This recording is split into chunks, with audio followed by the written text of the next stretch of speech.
Le quatrième pilier va faire référence à la patience. Un homme doit absolument prendre conscience que tout ce que les gens lui font, que ce soit autant au niveau du mal que du bien, tout vient uniquement de Dieu.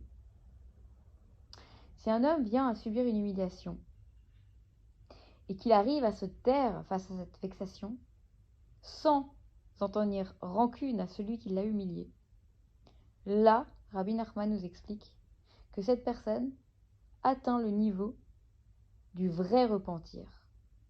Et de ce fait, il peut être nettoyé de toutes ses fautes. Rabbi Nachman nous l'explique dans l'enseignement numéro 6 du Likutei Moharan.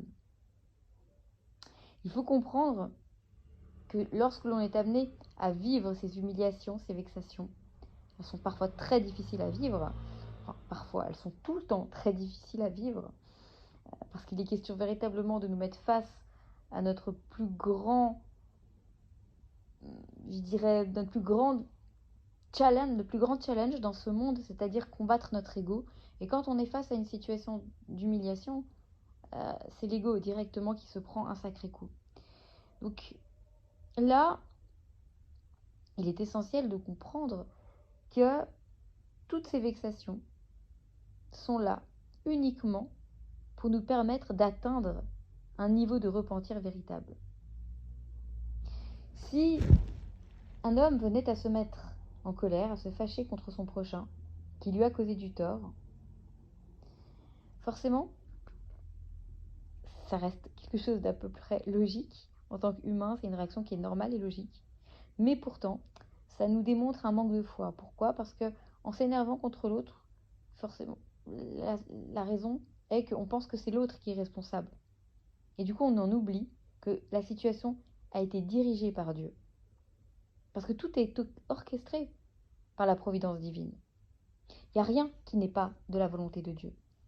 Que ce soit au niveau des situations douloureuses comme des situations plaisantes. Il faut comprendre que chaque situation que l'on est amené à vivre, elle est pour notre bien.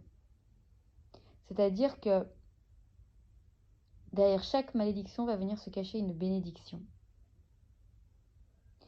Il est important de passer par certains process pour nous faire expier de nos fautes, pour nous libérer de notre conduite qui n'a pas été toujours exemplaire. Et souvent, pour nous sauver d'un malheur, Dieu nous met en place une situation dans laquelle, sur le moment, on n'arrive pas à voir le bien.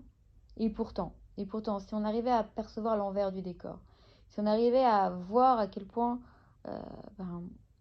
certaines situations que nous, on pense être catastrophiques et qui ne le sont absolument pas, de quoi elles nous ont véritablement sauvés en réalité. Le repentir, donc la teshuva, signifie finalement ramener tout à Dieu. C'est-à-dire vraiment admettre que tout ce qui nous arrive provient uniquement de Dieu. Cette phrase que j'affectionne particulièrement, Shiviti Hachem lenegdi tamid, j'ai constamment l'Éternel sous mes yeux. C'est-à-dire que dans chaque situation, peu importe ce que je fais, où je me trouve et avec qui, je dois prendre conscience que dans chaque chose se cache véritablement la main de Hachem. Parce que lorsque la personne se tait face à un affront, elle montre par là que l'origine de tout est Dieu. Et elle le prouve à l'autre en face, à elle-même et à Dieu lui-même. C'est pour cela que cette personne mérite le vrai repentir, comme nous l'enseigne Rabbi Nachman. Et c'est par cela que la personne peut arriver à lever le voile qui cache la présence divine.